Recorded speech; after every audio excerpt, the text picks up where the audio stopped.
Your favorite fantasy sports league now meets the world of Pokemon. It's the Pokemon Draft League YouTube channel. 32 competitors battle it out in unexpected turns, developing rivalries, and an explosive commentator in the king himself. Subscribe now! And now, it's time for the greatest Pokemon draft talk show on any corner of YouTube. That's right, it's Fake Out Pokemon Draft Talk, no holds barred. Welcome. Fuck. All right. 3, 2, 1. God damn it. Do I have to say welcome with 3, you? 2. No! All right. 3, 2, 1. Welcome. This is the king, the greatest, the best of all time. And welcome to yet another episode of Fake Out. I believe this is the third one of season 17. We're gonna go and talk about the first 2 weeks and draft. Look and see what happened. Who came up on top in the draft. We're gonna talk about a little bit about the matches in the week and go into our normal over under and our special segment of the week. I'm here with baby Jamie once again. How you doing? Oh, I'm great, Alex. Wah wah choo choo. Where my fellow children at? Now, how are you doing so far? I will say, I am crying. I'm down quite a bit this season, but I'm not out. It's been a slow start, we'll say. Yeah, I usually do have a slow start as well. Especially if I lose the first one, then it's like the morale's down. It's all downhill until I just start popping off. And this week we have Fatboygenius or Pat. How you doing, Pat? I'm doing great, Alex. Glad to be on the third episode. Not the first. A long time unit and employee didn't get invited first. I see how it is. That's crazy how you're part of the whole creative scene in the UCL and you weren't on the first couple fake outs. That's crazy. Not even in the first season. I wrote the lore. And that's the lore crazy. has chosen not to pick first me. Season of fake out. That's crazy. You started in season 11. Yeah, I was. Then went on a tear in season. Yeah, really bad in season 11. That was, everybody gets beat up on the first season, and then season 12 came around, and you were top 2. Top two. So that's crazy. Yeah, it's. You're taking a break this season though. Yeah. I'm trying to move places in my career. And I don't have the time to play children's battle game with small creatures. Right. I never actually play I don't play games. This is all work to me. Oh yeah. All these little kids playing games, grown men playing Pokemon. That's not me. Yeah, that's not you. I'm out here working. Mm-hmm. Next season, though, I'm winning next season. So I'm just saying, I'm winning next season. Next season it is. We're going to move on to the first segment. Here we go. Our first segment is Who Won Draft. We just got done draft. We're actually in week 3 right now at the time of this recording. But we're going to talk about the draft since we didn't have a specific draft fake out. So we're going to look at all these teams here. Not reading them all. We're just like generally looking at all the teams. We already did our prep work. Who came out on top? Who came out with the best 10 Pokemon or just the best Pokemon? We already know who it is, so we're gonna get to it. But first, I want to start with our guest for the week in Pat. Who do you think definitively won the draft? I think it's easy to say it's Armand. It's Armand. That's all it is to it. He's another man. Top 2 club got everything he wanted. Like, you know, also, Everything. also you know, you know, I drafted it for him, so you know, like I made it, so it's gonna do really great. It's gonna be great.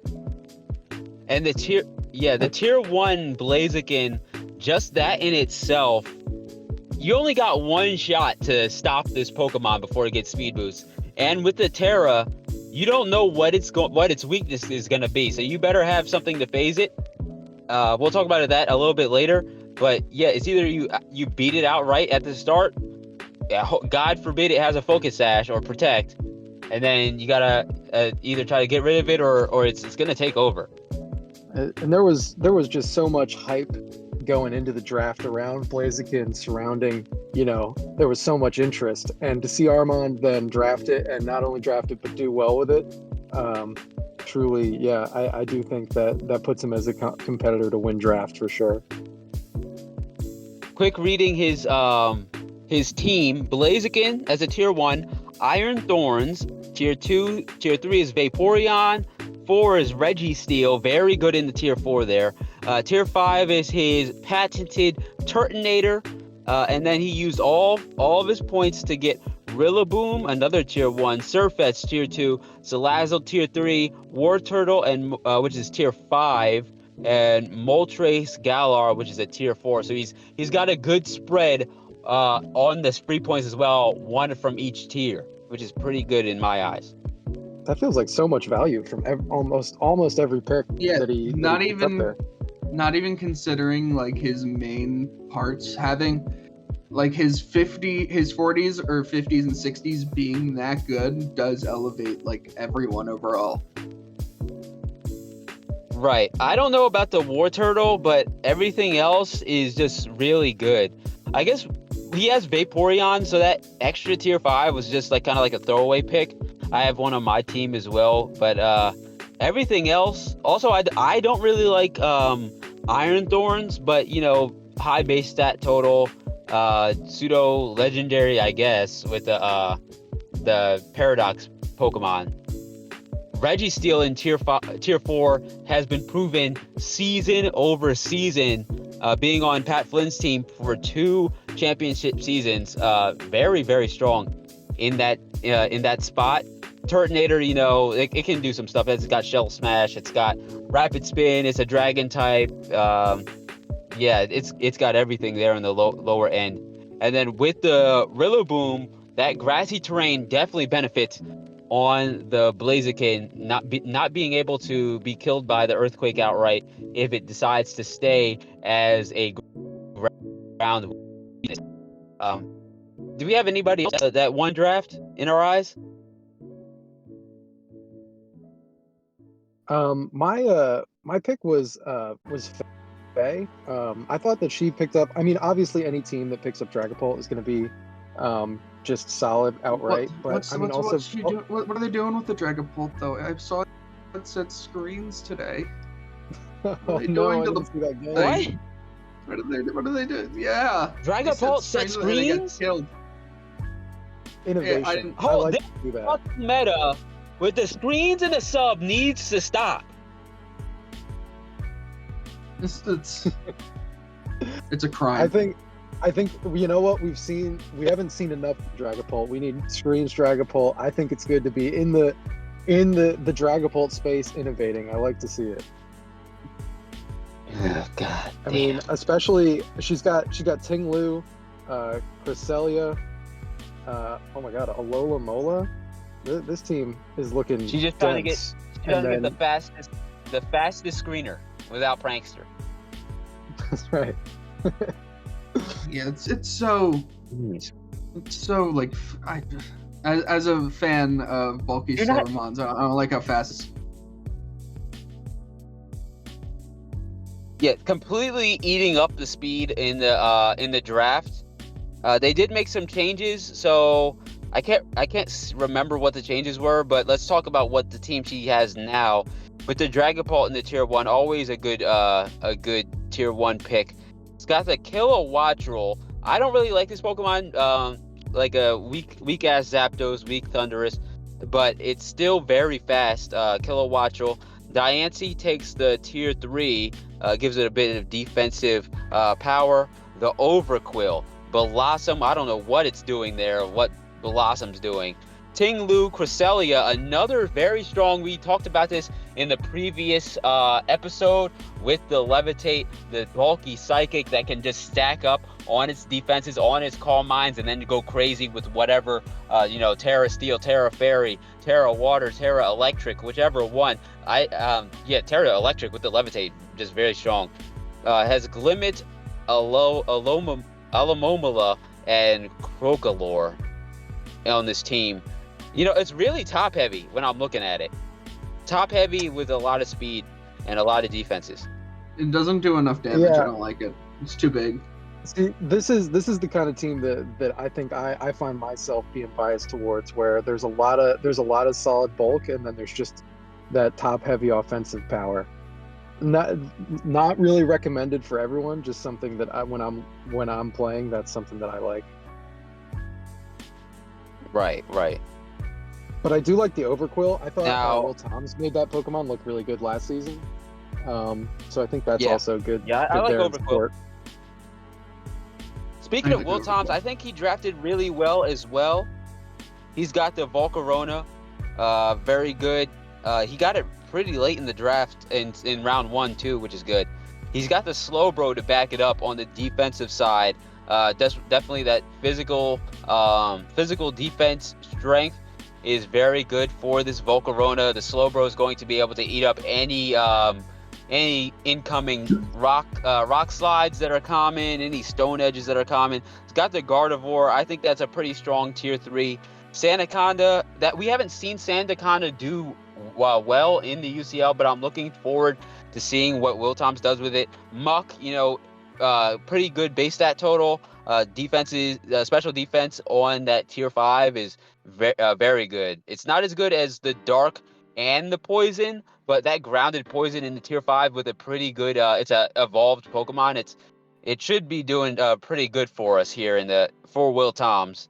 Iron Jugulus, that's okay for me. Serena, very good. Lycanroc, Dusk, very good, and got 2 very, I guess, value picks in the Sliggoo, Hisuian, and the Drifblim. I like Drifblim.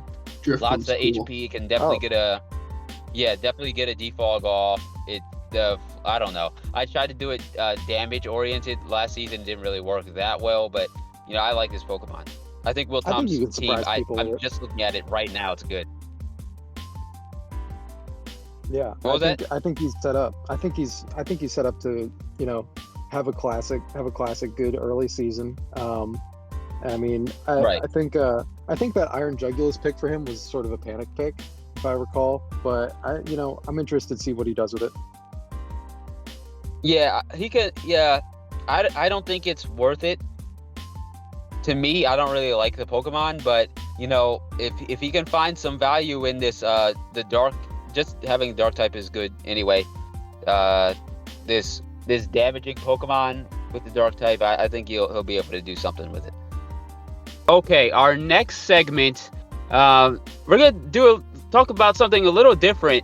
We spend a lot of time talking about just the battles and like different competitors going against each other, but anyone in the UCL knows that there is like a lot of creative stuff going on, whether it be the videos, the articles in UNN, diss tracks. We've got a lot of stuff going on, so we're going to talk a little bit about that. We actually have like the main member, if not Peter Finkley, the main member of UNN in Pat here.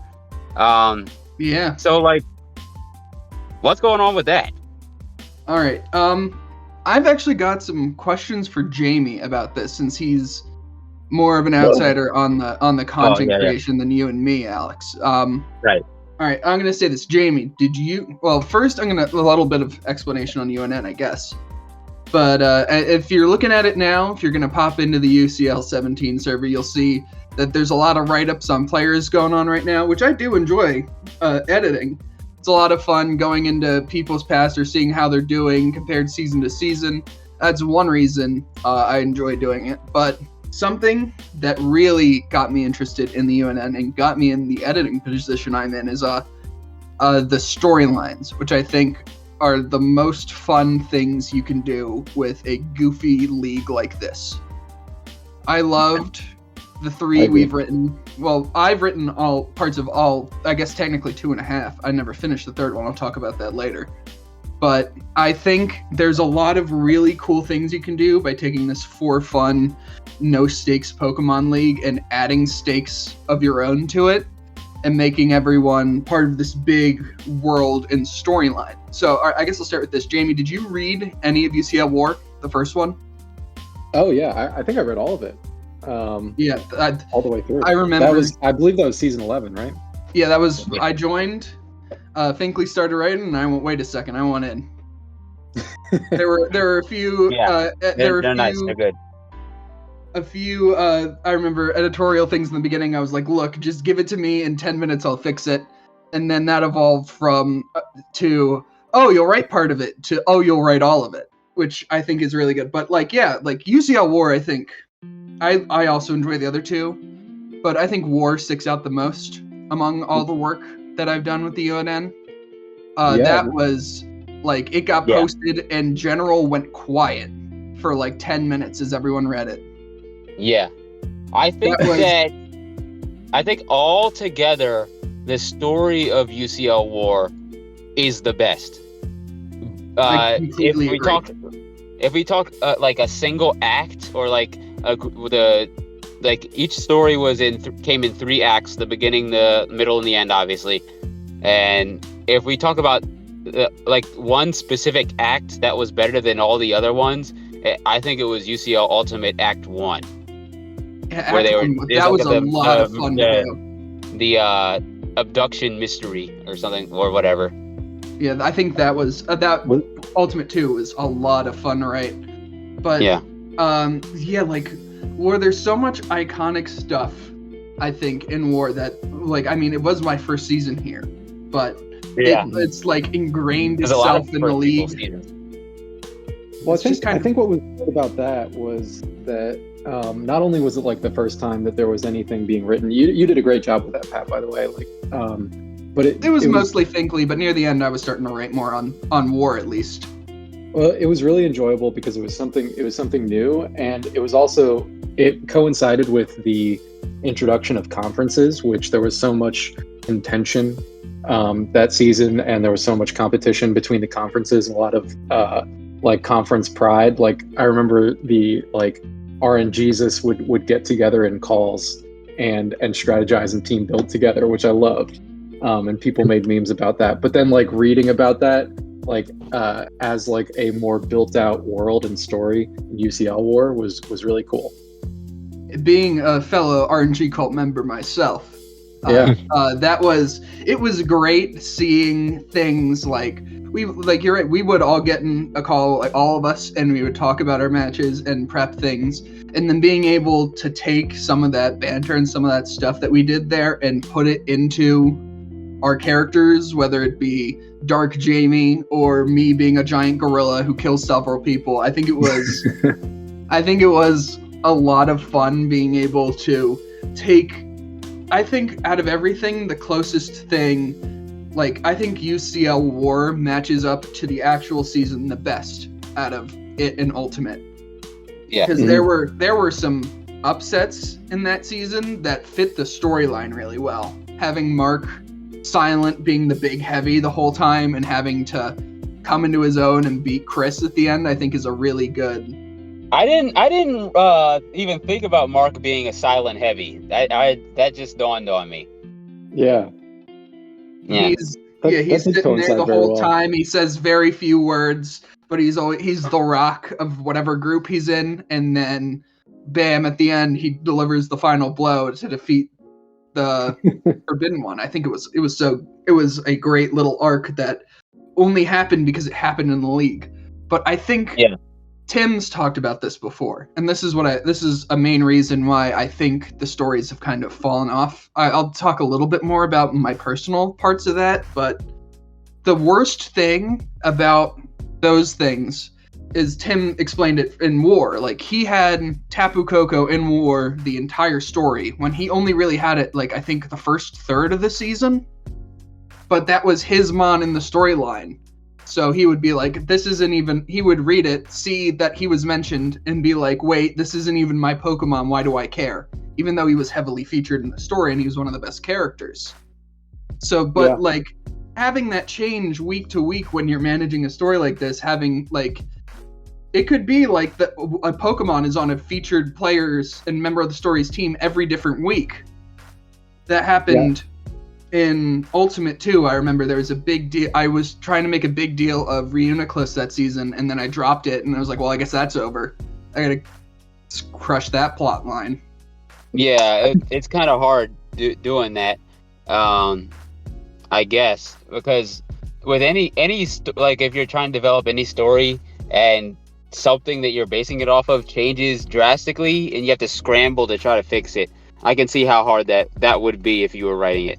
Yeah, it's kind of a big ask. It's kind of a big ask for like people that are writing the story to also be monitoring the rosters of 32 players that are members of the story that they're writing. You know, that's I can see the complaint, but I do think it is like, you know, kind of a big ask. So for two things that I remember seeing that were like drastically changed the story at how it went from how like someone would have to write it, is like, number one, when I got rid of Blacephalon and it ended up being one of Peter Finkley's main Pokemon in the first season. Yeah, that was a big deal.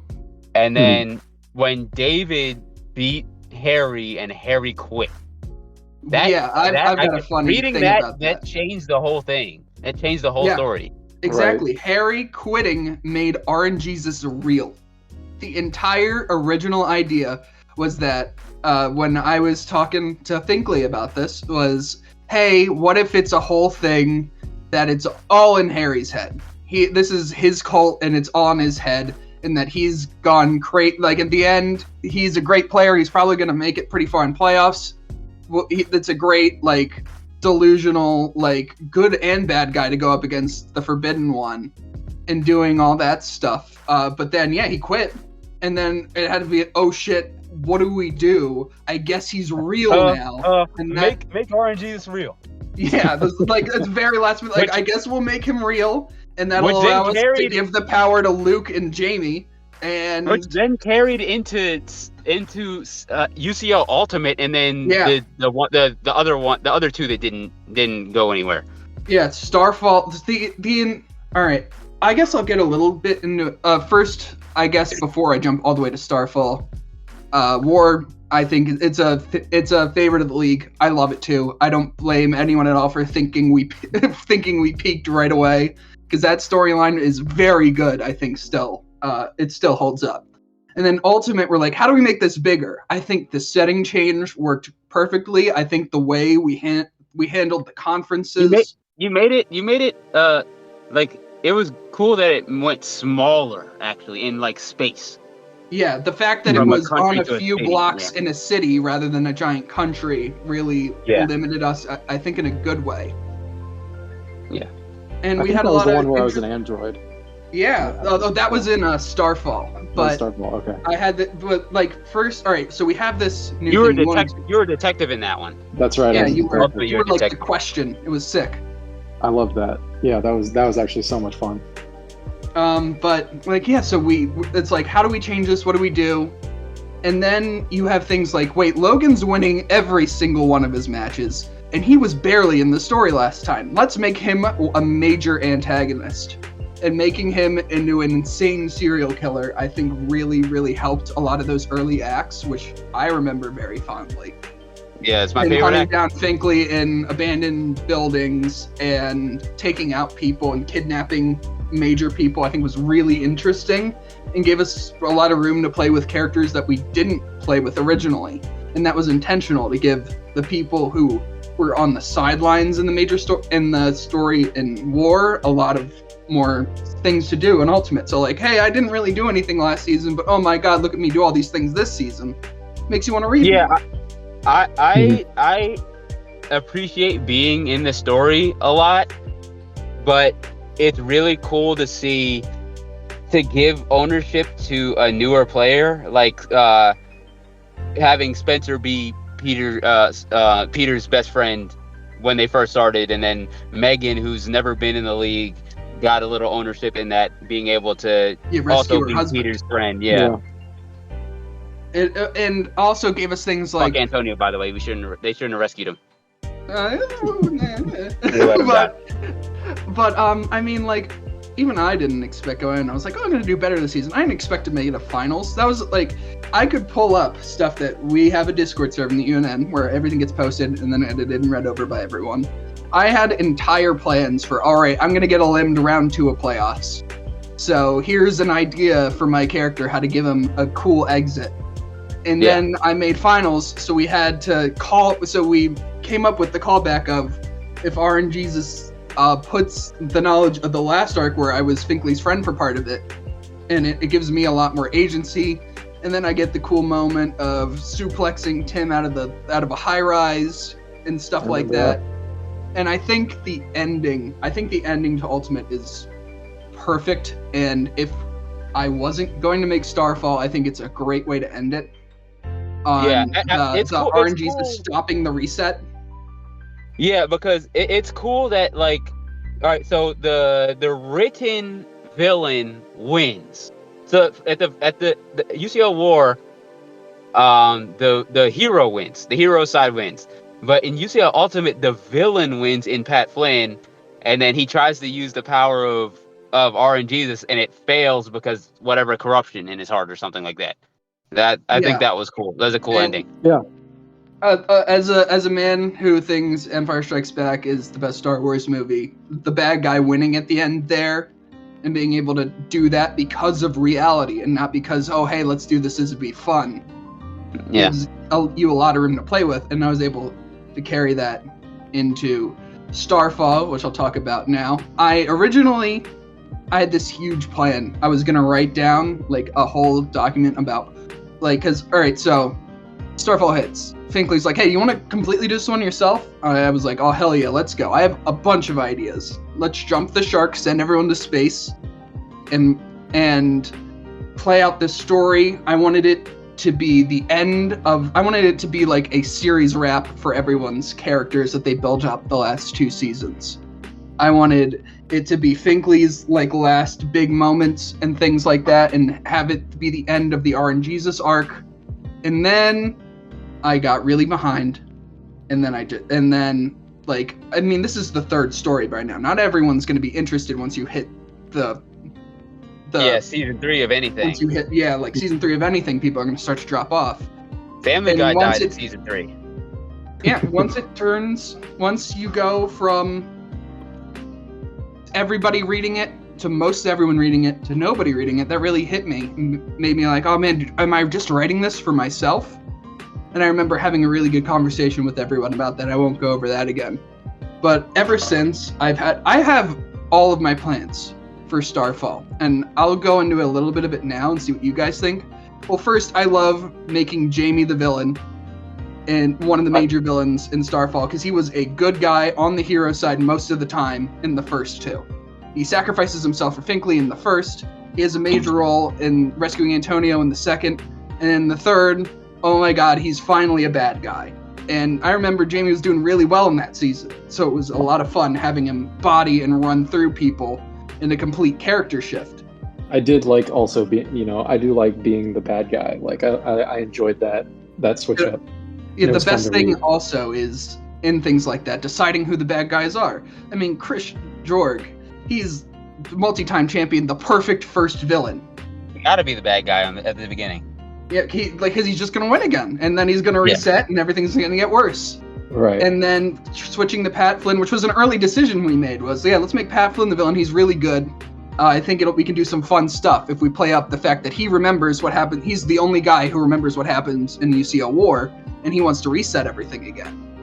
And because he was I think the last person Chris killed in the first one.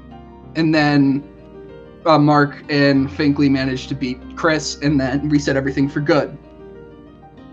And so having him be the villain there is great. And then picking Luke and Jamie and Harry to be the villains in the second one. And here's something I will reveal. I think I've said this a little bit, but I had completely planned for Finkley to be a villain in Starfall. I had planned for him to be turning everyone against each other. Damn. And this big reveal near the end where him and Chris were working together until they both realize, wait a second, RNGesus wants to kill all of us. We gotta get everyone together and push through. But at that point, I was already totally burnt out and I didn't finish it. I was on my way to get there to that point. I was probably about 2 chapters away from the big reveal that our Peter Finkley, everyone's favorite UNN reporter, was the bad guy and was planning everything from the shadows. But in the end, I just didn't do it. And if I look back and to see what happened I planned Pat Flynn, I'm a huge One Piece fan, him to be like a Whitebeard. I've seen everything. Mm-hmm. I've seen the good and the bad RNGesus has done. I want to kill him with my bare hands. And having him be able to do that because he won that season is a great character arc. But it just didn't happen. Well, yeah. Well, go ahead, Jamie. No, I was just gonna say it's tough to produce something that's so high quality, like so consistently. It's tough to keep up with that. Well, I'll admit, with anything, just like the burnout, like even with the videos and stuff, shifting over to video, and the music, if you don't have investment from the people that are reading it, because of whatever reason, whether it takes too long or they're not getting involved, or it's too, like, the plot's too cockamamie or whatever, if there's not enjoyment or like active participation, it's gonna die off quick. Like, I felt that way when I was it's like somewhere in season 14 when I was doing the videos, where they were getting like 10 views a video, and I was like, dude, what am I doing? I'm spending 8+ hours working on a video and then it gets 10 views. I was really pissed on that one, but now I felt the exact same way. Yeah. Nobody would talk about the story I was reading the story. So I couldn't, I'll just say here that as the flowers on the coffin of UCL Starfall, the ending was going to be Pat Flynn wins, resets the story, and it puts us all back at Seton Hall. Peter Finkley's a new student, hears about the UCL, and joins in with everybody there together. Every character, all friends, playing the game like it's a regular thing in the real world, and that'd be a send-off to his character. Ooh, I like that. That would have been a great damn story. Yeah, that would have been really good. He's a journalism student or whatever, and he makes friends with someone like Trey Armand in a class. They've introduced him to the UCL, and it's just like he's a one of us. I think that'd be a perfect end to his character, but we didn't get to it. But I think it is a great roundup to him. But who knows? I might get back into it again. Peter might get some ideas. We might make another one, but we'll see. I think the videos are great. I have no idea how to do any of that stuff. So seeing you, Alex, and you, Jamie, produce such good content coming out, I think is great for the UCL as a whole. I mean, I don't do anything. I just show up. I can't believe Alex has the capacity to be able to pump out content that's so good all the time. That's because my job is just I'm waiting on call. So I'm sitting in the car waiting for something to happen, and while I'm waiting for something to happen, I'm either like studying a different language, or I'm doing a class, or I'm working on some video. I'm doing nothing with my time, so other than waiting for something to happen. I remember back in those monkey business days, sitting in our conference call and just hearing you either write lyrics or practice bars for diss tracks and stuff like that, and being able to be there with you for the whole way. Yeah, or just like throughout the seasons after that, in the call general chat, just while I'm working, just walking around doing nothing, or talking to some idiot out in the universe, listening to them talk. Yeah, it's just I have a lot of time on my hands at work, or off work.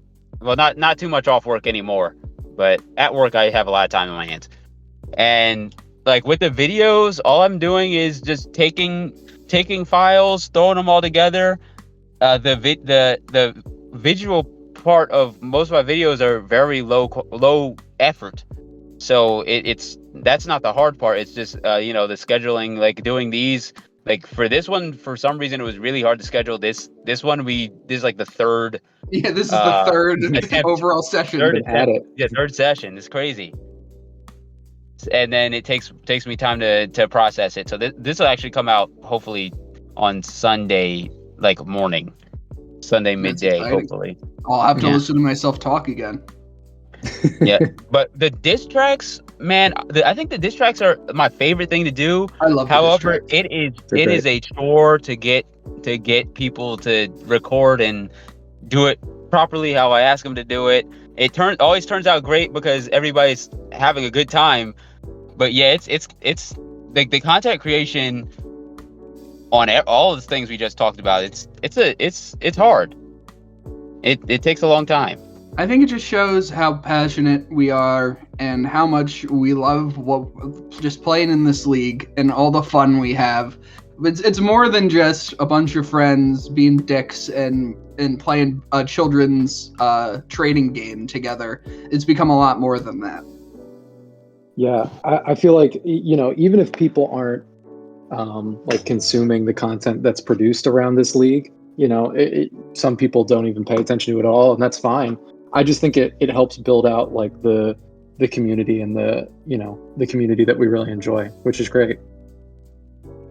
Right. I know we've experimented with expanding the community and then have completely gone back and then been like, wait, no, we should just make it so that you have to be friends with someone to join again and stuff like that. But I think just having things like this shows how great of a league we are. I think the ability to have basically fan fiction of everyone running or making these great videos or these podcasts for people to listen to and like experience even more parts of this for jokes league we're in it just shows how much we care and how good of friends everyone is here. Right. Yeah, you can check out the UNN UCL War in the Season 11 Discord, UCL Ultimates in Season 12, Starfall, what was written was in Season 13, and the other one, I can't even remember. I don't think we ever got UCL finale or UCL final. We just hit a wall there too with that one. I completely forget about that one. Yeah, the wrestling one. I wish. I wish. Yeah. Hopefully, you guys can redo it. Restart. I think being in the business is gonna help with a lot of aspects of that. Since I'm gonna be, book me for all your wrestling shows, please. I'm not trained yet, but I will be, and then you should book me so that I can write a good version of the story. Also, you guys are here on the YouTube watching, so this is where you find all the Pokemon Draft League content, and then there are the music videos that were the music has been added to this one, but you can also go to my SoundCloud, which I'll also link in there. But most of you guys should already know. It's only some random person that's going to watch this video for no reason 20 years later. It's going to go like, oh, I wish I could find it. All the way to something the end. I think we should do, Alex, since you run the UCL Friends Discord, is I see right here as we record this that we have a news network thing with all of our storylines. We should get everything put in here so that it's an easy way to read all of it. Yeah, I saw Finkley was trying to get in, but he said like he didn't want to do it because it was like transferring it takes a long time. You'll just need time to do it. Yeah, might have to help him with that then. Yeah, I think I'll help him with it since I'm not doing anything. Our final segment is over under. That's right. It's that time. Over under. Who is the most overrated, or who's doing bad now? I think over under's changed a little bit now that the season started. Now we have something actually to go off of. Who's doing good? Who's doing bad? Overrated is the ones that are doing bad. Underrated is the one that's popping off. So we'll start with our guest as usual with over under. Pat, who's popping off and who's sucking ass? Man, I mean, just looking at it right now, what the hell's Chris Jordan doing? What is he doing? This man has so many goddamn rings, and he's not winning. He's not winning. He's resting on his laurels. He's fine. Just by doing looking at at the league's history, he's probably the greatest player we've ever had, just by championship wins alone. And he's dropping games and losing to anyone now. I think I've taken 3 Pokemon off of him a lifetime, and now anyone can win a game off of him. Anybody's game. It's crazy. I know he's getting old. He's starting a family now. He's getting married. He hasn't invited me to his goddamn wedding. I'm gonna have to crash it. That's crazy. He's it's just, I don't know if it's the age or what it is, but he's dropping the ball.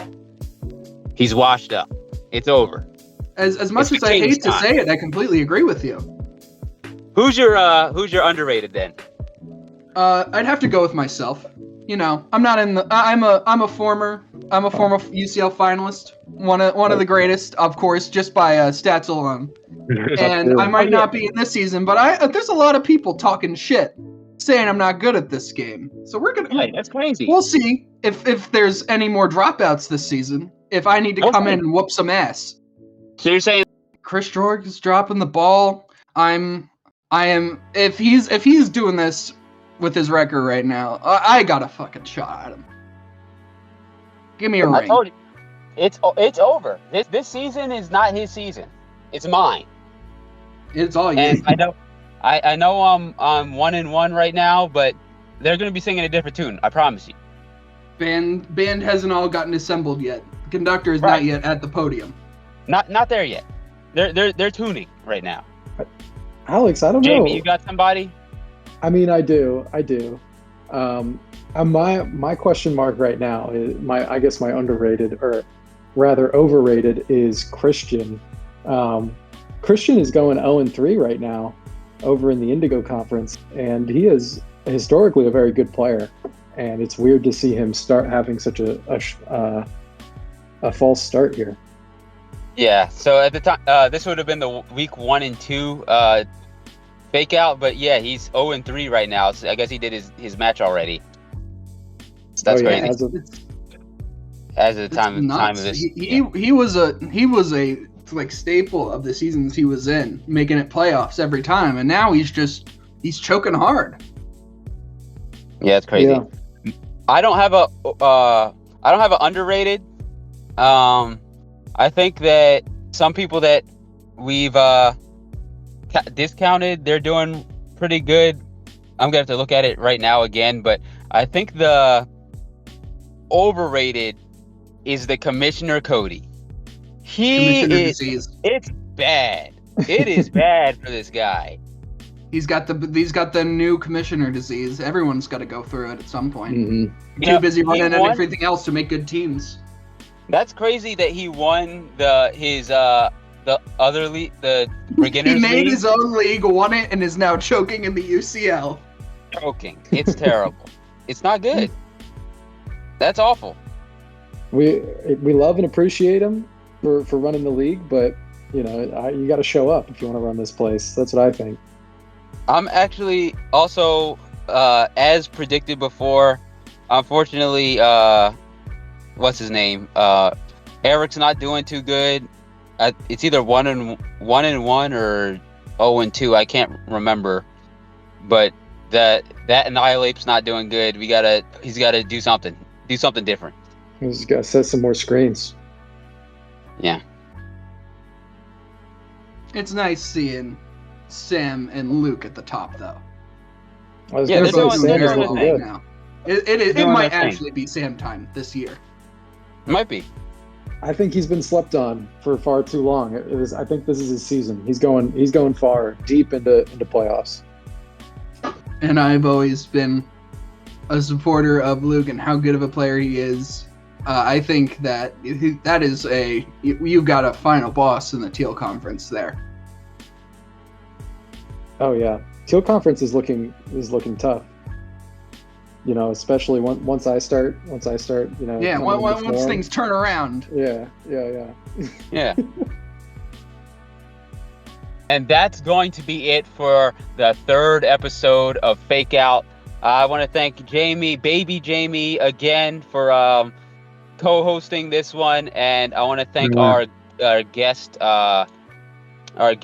Pat Pat, I'm going to give you a chance first to go ahead and say anything that you want to say to the people before we close out. Yeah, thank you, Pat. I need all of you shitters out there who think they're good at this game to remember that I took the season off. And if you think you're going to come and claim my spot at the table, you got a lot of things coming for you, buddy. On thin Wow. ice, buddy. Jamie? Very nice. What a great episode, fellas. Pat, enjoyed the conversation very much. It was a great conversation that we had about everything. I had a lot of fun. Yeah, it took all week to get it done, but we got it done. And when I do the editing, it'll sound like we did it the whole time. We were just there the whole time. Yeah, we don't even need to tell these people that it took us 3 chances to record everything. Exactly. All right, that's going to be it. This is the king, the greatest, the best of all time. We'll see you next time. Bye.